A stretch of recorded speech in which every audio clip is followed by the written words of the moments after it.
How you doing, YouTube? Matt Massa Beer Reviews back with mystery beers, courtesy of my boy Steven. If you don't know what mystery beers are, then you bout to find out, son. Yeah. We'll see what this is. Listen, he sent me a message saying, I'm sorry about the mystery beers. They've all been big stuff. So the last two I've done have not been big stuff. So I don't know. This could be whatever. But what does it look like? Obviously, we're dealing with a Pilsner or a Belgian table beer now. Or, stout porter, things like that. Super awesome, beautiful, creamy, fluffy head to it. Pinky finger, just like Nestle Quick level stuff.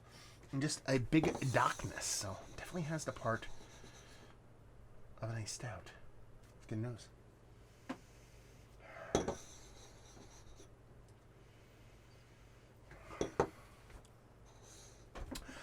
There's a big, huge roast component here. It's very nutty, very roasty. Bit of hops in there, maybe, too. Nothing too aggressive.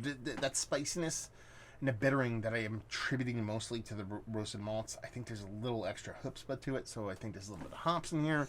I don't smell a barrel. I don't smell like vanilla or a bunch of adjuncts. I smell chocolate and nuttiness. But nuttiness from a malt, and a little bit of spiciness, a little bit of bittering. Let's shoot a little bit. Okay. It's not that old. I was going to be like, okay, it's an aged beer. It's got 6 months on it, but it doesn't have that kind of... I was going to be like, okay, it's going to be one of those 6 month or 2-year-old beers. It smells like... Guess what?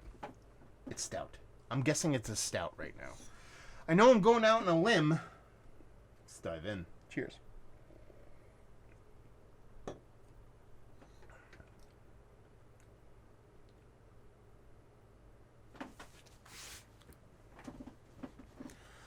I suddenly feel like I've had this beer before. What is this? I want to call it a Russian Imperial Stout. There's a decent bittering on this beer.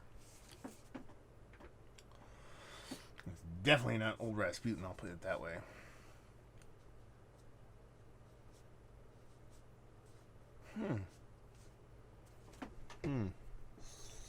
It's gotta be Core 4. You could talk me into coffee beer. It lost its fastball, but even then I don't even think that's a thing. On this one at least.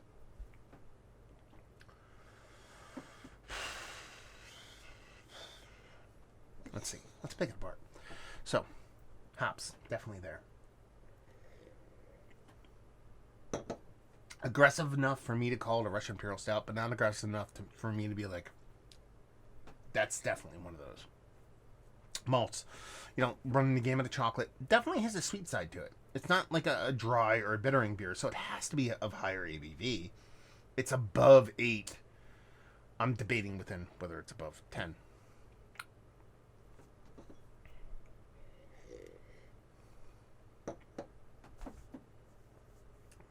Water. I think this is a smaller brewery because I do get like a mineral component to it.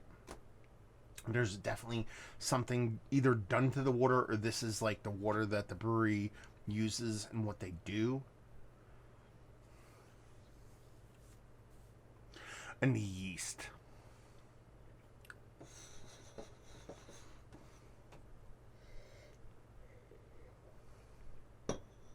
There's not a lot of personality to it.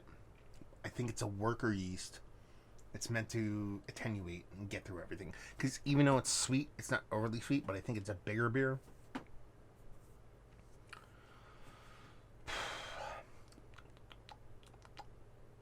So I kind of rule out Allagash on this. Do I rule out Cherry House? Yeah. It lacks the little confectionery thing on it. Do I rule out? I'm trying to think of all this stuff. Steven, by the way, sent this to me, and he's from New England. Do I rule out? I'm going through the Rolodex of beers that he sent me. Trillium. I don't think he's ever sent me Trillium. No Trillium. No Long Live. New Park. Maybe. Based off what I'm tasting right now. Maybe. You know what? Maybe, and this is definitely like Holmesy deduction level stuff. He just went to Two Roads. I can see this being a Two Roads beer, something like that. So let's not fixate on who the beer is made by. Let's talk about what it is. I think this is somebody's sub double digit, but eking close to that. So let's talk 8.9. Why? Because I feel like saying 8.9. Russian Imperial Stout. Done. That's all I got.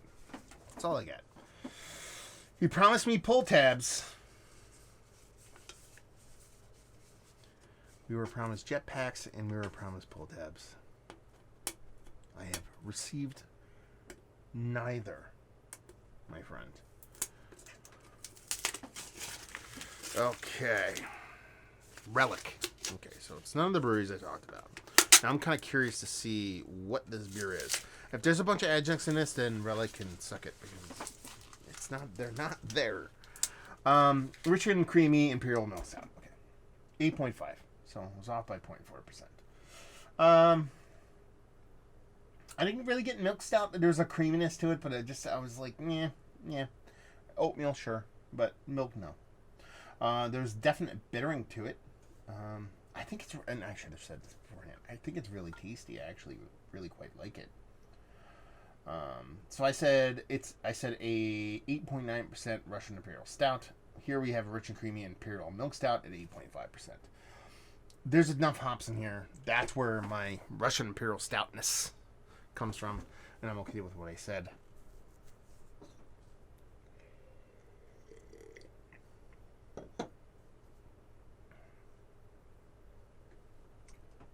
Okay, it's creamy. Doesn't give me milk stout vibes because of that bittering from the roasted malts and the hops. But I like it. I think it's fun. I'm okay with what I said. Was I right? A little bit. Was I wrong? A little bit. But such is life.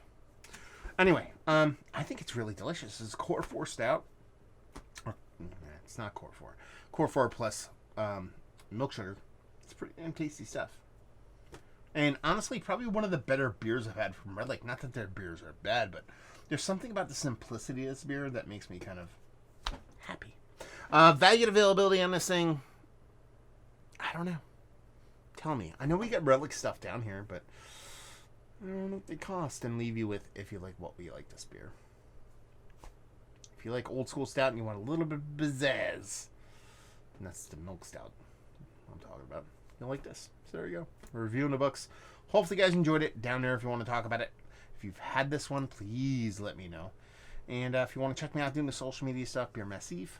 Beer Massif is the podcasting. Beer Massive is the social media stuff. And hopefully you guys enjoyed our review. Hopefully enjoying a little bit of Relic right now. Hopefully see you next time.